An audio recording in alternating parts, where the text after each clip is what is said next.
Do employees bring you problems or solutions? I'll talk about how to get employees to bring solutions rather than problems in this video.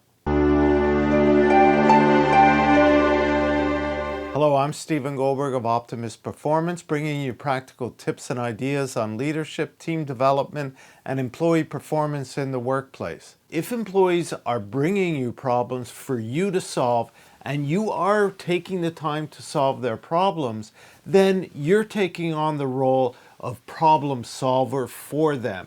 You become the hero, the savior. Now that may give you power, make you feel good, but it's very unproductive because rather than working on your own improvement projects for your department, for the company, you're spending your time doing what your employees should be doing. So you want them to bring you solutions, not problems. And in order for them to do that, they need to think out of the box, or they need to think through whatever problem they're faced with. Now, some employees just do that automatically, but others have a tendency to bring you their problems. So the thing to do to turn that around when an employee brings you a problem is not to tell them what to do, but to ask questions. Ask them what they think they could do to solve the problem. That will flow into other questions. But you want to get them thinking, use their skills, use their experience, build their confidence so that they come up with answers, and then you formulate or help them formulate that into a plan of action. Now, if you don't like what they're saying, or if they haven't thought it through enough, keep questioning them.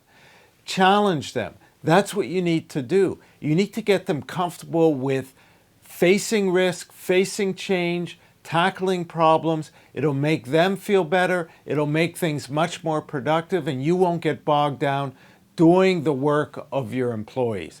So it's really about taking a coaching style of leadership, I talk about this all the time, rather than an autocratic or a directive style of leadership.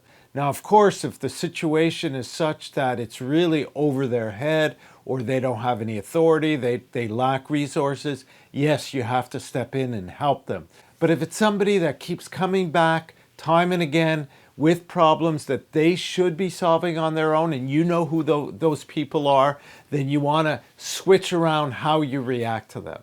So for a more detailed explanation of this, I have a blog article on my website. I'll put a link to that in the description of this video.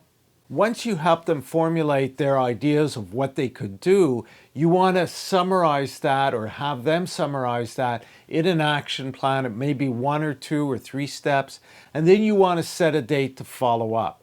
And this gives you an opportunity to give recognition for the effort they're making, and also just to provide some correction in case that's required as well. So it's important to take notes, set that follow-up date, and make sure to follow through. Check out the article that accompanies this video on the blog section of our website. I'll put a link to that in the description of this video. Check out some of these related videos. Subscribe to the channel if you haven't already. Thank you for listening, and we'll talk again soon.